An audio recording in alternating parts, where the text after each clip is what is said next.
Quero recordar que o Padre Rafael está no confessionário, então, para atender as confissões daqueles que desejarem. Neste 19º domingo do tempo comum, nós ouvimos a liturgia que a igreja nos dirigiu, para a liturgia da palavra, e nós percebemos e podemos colher um primeiro ponto, que é justamente esse: a vida na terra é uma espera por aquilo que há de vir de verdade. Uma espera que não é tão longa, se pensarmos bem. 80 anos, 70 anos, 90 anos, 20, 30, para alguns bem mais cedo, 1 ano, 2 anos. É uma espera que não é longa, em detrimento daquilo que não passará, da eternidade. E São Paulo, na segunda leitura, ele nos disse que a fé é o fundamento das coisas que se esperam. Esta fé é a fé cristã. São Paulo se refere à fé católica. Esta fé é o fundamento enquanto nós temos pela fé em Jesus Cristo e na revelação a verdade sobre Deus e a verdade sobre o homem. Toda a verdade que precisamos conhecer está na nossa fé. Na Sagrada Escritura, na tradição, no magistério, ou seja, na doutrina, o catecismo da igreja. Este é o fundamento da fé. Este dom que nos foi dado pelo batismo e que nós devemos fazer crescer pelo conhecimento das verdades reveladas por Deus. E infelizmente, muitos católicos buscam este fundamento em lugar errado. Muitos católicos buscam compreender a sua fé em outros lugares, com pessoas que não têm fé, ou têm uma fé contrária. Querem saber a verdade de Deus e do homem, muitas vezes em pessoas que estão afastadas de Deus, da igreja, ao invés de perguntar para aqueles que realmente sabem e compreendem, o padre, as irmãs, os leigos bem capacitados, preferem procurar a verdade sobre Deus e sobre o homem em tudo, menos na onde ela se encontra, na Sagrada Escritura e na doutrina. E esta mesma fé, que é o fundamento das coisas que se esperam, ela nos dá a garantia de já possuir aqui aquilo que um dia teremos em realidade na eternidade. Por isso, estas coisas que nós esperamos nos falam do céu e nos orienta para este fim. A fé nos orienta para o céu, para a eternidade. A fé nos faz crer naquilo que não vemos, naquilo que não possuímos ainda. Crer em realidades que nós não tocamos ainda, mas que pela fé nós cremos. Se nós já possuíssemos estas coisas em realidade aqui, não existiria fé, não existiria esperança. Para que ter fé se eu já vejo? Para que ter fé se eu já possuo? Não, a fé é o fundamento das coisas que se esperam. E neste caminho que nós temos por este mundo ao céu, nós não podemos nos desanimar, jamais. Porque Deus é onipotente, Deus pode tudo. Ah, padre, mas eu sou muito cabeça dura, eu sou muito difícil, eu sou muito complicado. Mas Deus, como nós ouvimos na segunda leitura, tudo o que Deus fez, Deus faz de uma estéril mãe. E como Jesus diz no Evangelho, Ele pode fazer de pedras filhos de Abraão. Deus pode tudo. Deus pode nos mudar, Deus pode nos converter. Ele é onipotente. Ele pode. Basta que nós queiramos e o busquemos. É possível buscar o céu neste mundo porque Deus nos ama. Nos ama verdadeiramente como ninguém nos ama. Nem nosso pai, nem nossa mãe, nem nossos filhos, nem nossos irmãos, nem nossas tias, ninguém. Ninguém neste mundo nos ama como Deus. Porque Ele nos conhece perfeitamente, porque Ele nos fez. Ele morreu por nós, se entregou por nós. Por isso o caminho do céu é um caminho realmente possível. Porque Deus me ama e quer me salvar e me quer junto dEle. E também porque Deus é fiel às suas promessas. Deus prometeu e Deus cumpre. Se Deus prometeu e fez promessas no Antigo Testamento e as cumpriu, fez tantas promessas e as realizou, Deus também fez promessas a nós. Se nós não atrapalharmos, essas promessas se realizarão.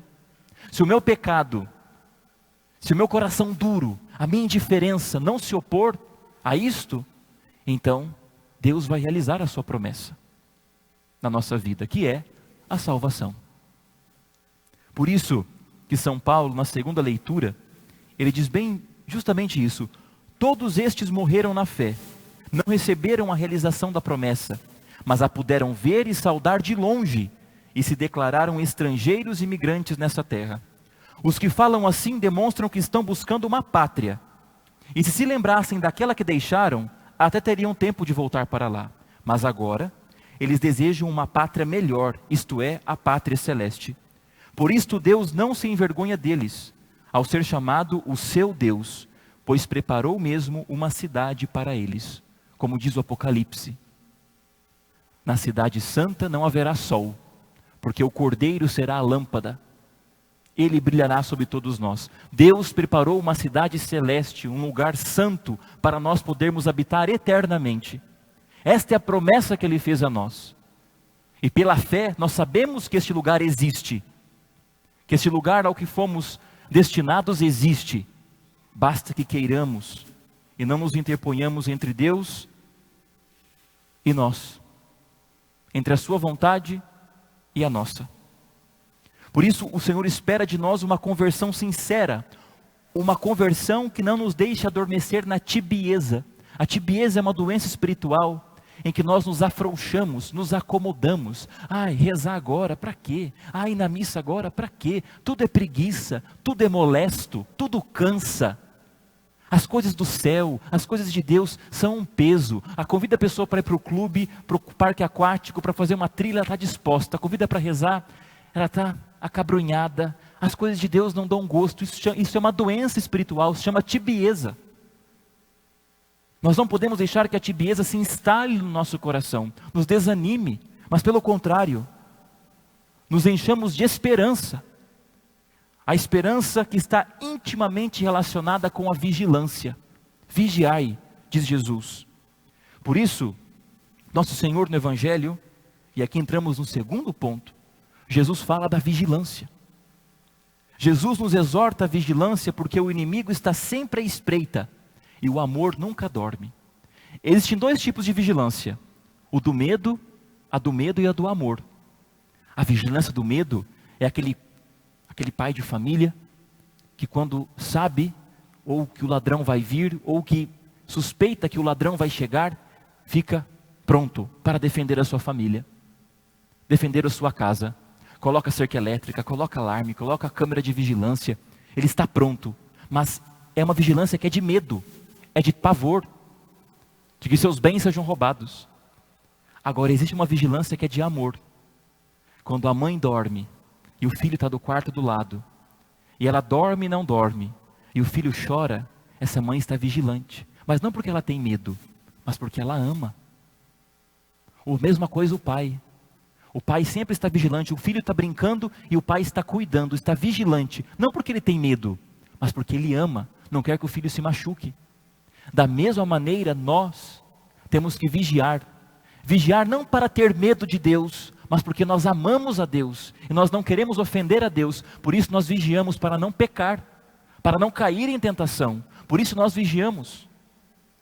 Por isso Jesus no Evangelho diz que os vossos rins estejam cingidos e as lâmpadas acesas. Sede como homens que estão esperando o seu Senhor voltar de uma festa de casamento, para lhe abrirem imediatamente a porta, logo que ele chegar e bater. Ou seja, Jesus foi ao céu, subiu às bodas eternas da eternidade, mas virá. Na morte de cada um de nós, Jesus virá. Nos apresentaremos diante dele. Por isso ele diz que devemos estar vigilantes, cingindo os rins, né? O padre usa este símbolo, este cordão, que tem a sua origem lá dos apóstolos.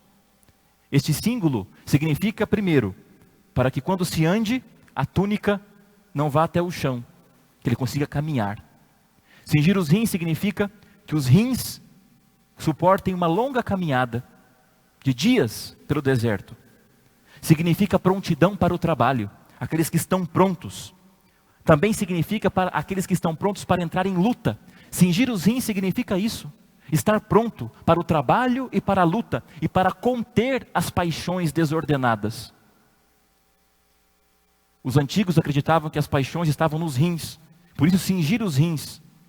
Estar prontos, com lâmpadas acesas, ou seja, com luzes, não nas trevas, não no erro, não na mentira, mas com a luz da verdade, que só a fé cristã pode nos dar. Por isso o Senhor deve nos encontrar assim, vigilantes nas realidades ordinárias da vida, no nosso dia a dia. Desde acordar, ao se levantar, ao ir para o trabalho, as refeições em casa, o contato com a família, com as pessoas à nossa volta, com os amigos, nós devemos estar vigilantes sempre. Não é só quando a gente vem na igreja, é sempre. Estar dispostos e prontos sempre, quando o Senhor nos chamar. Por isso quem vigia não é pego de surpresa. Nunca vai ser pego de surpresa. Porque a vida é breve, meus irmãos. A vida é breve e a vida é ceifada. Deus recolhe os seus quando Ele quer. E nós temos que estar prontos. Nós não sabemos o dia e a hora. Tem pessoas que dizem assim: ah, padre, eu vou esperar ficar bem velho, aí eu vou para a igreja e vou rezar. Ah, é? E quem disse que você vai ficar velho? Nós não temos segurança nenhuma. Nós não temos a nossa vida nas nossas mãos. Por isso vigiai e orai, estar pronto sempre. Por isso nós estamos vigilantes quando fazemos essas coisas aqui que eu vou dizer agora. Primeiro, sempre quando nós fazemos um bom exame de consciência de noite, todo dia à noite, chegar na cama, a oração da noite antes de dormir, passar todo o dia, durante 3 minutos, e ver todos os pecados que eu cometi, os pequenos. Ah, eu podia ter sido mais paciencioso com aquela pessoa. Ah, eu respondi de mau jeito à minha esposa. Ah, eu poderia ter tratado o meu filho de outra forma. Ah, poderia ter feito o trabalho melhor. E passando o dia e ver os nossos erros diante de Deus e pedir perdão. Todo dia. Porque nós não sabemos se vamos acordar. Pedir perdão a Deus, passar o dia fazendo um bom exame de consciência. E a partir desse exame de consciência, se confessar com frequência. Lá no fundo da igreja, o padre sempre deixa o exame de consciência para levar para casa. Sempre examinar aquilo, e se tiver algum pecado que a minha consciência me acusa, buscar o padre lá no confessionário, confessar, estar em estado de graça, para que não morra em pecado e vá para o inferno. Estar com a nossa alma pronta todo dia, quando o Senhor me chamar, a hora que Ele me chamar, estar pronto, por isso da confissão frequente. Que vai nos ajudar a vencer os pecados veniais, sabe por quê, gente?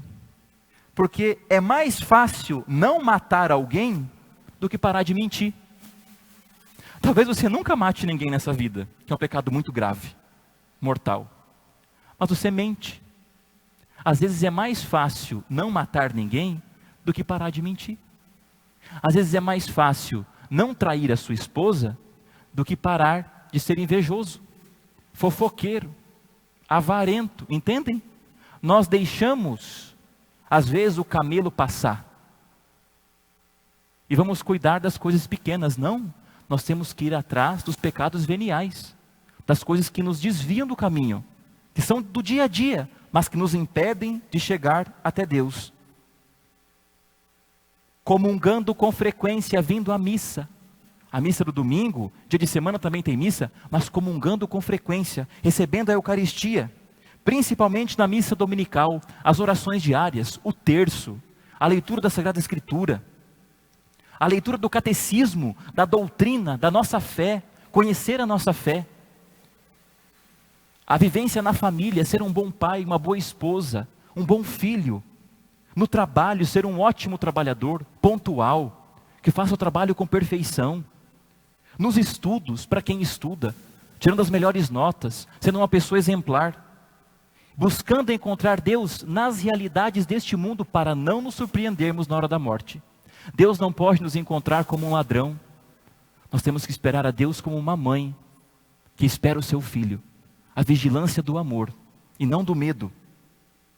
Se formos fiéis nessas pequenas coisas, então nós estaremos cingidos, vigilantes, à espera do Senhor. Por isso Jesus diz: Felizes os empregados que o Senhor encontrar acordados quando chegar. Em verdade eu vos digo, Ele mesmo vai cingir-se, fazê-lo sentar-se à mesa, e passando o servirá.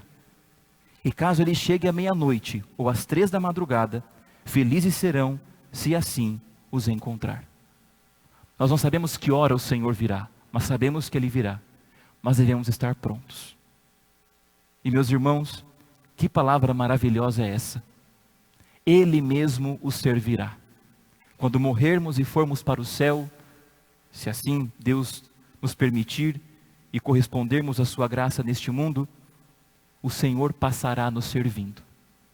Não haverá mais dor, nem sofrimento, nem angústia, nem choro, nem tristeza, nem moléstia, nada, nada. E o próprio Deus nos passará servindo. Se neste mundo nós o servimos, Ele na eternidade nos servirá. Deus lavará os nossos pés, como fez com os apóstolos.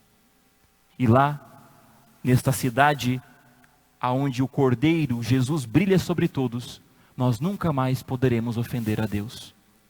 Não haverá pecado. Nós nunca mais poderemos magoá-lo, feri-lo, porque o Senhor já será tudo em todos. Peçamos ao Senhor, nesta noite, nesta missa, a prudência, para estarmos sempre vigilantes com a nossa vida, quando o Senhor nos pedir conta dela. Louvado seja nosso Senhor Jesus Cristo. Para sempre seja louvado. Façamos instantes de silêncio e meditemos esta palavra que acabamos de ouvir.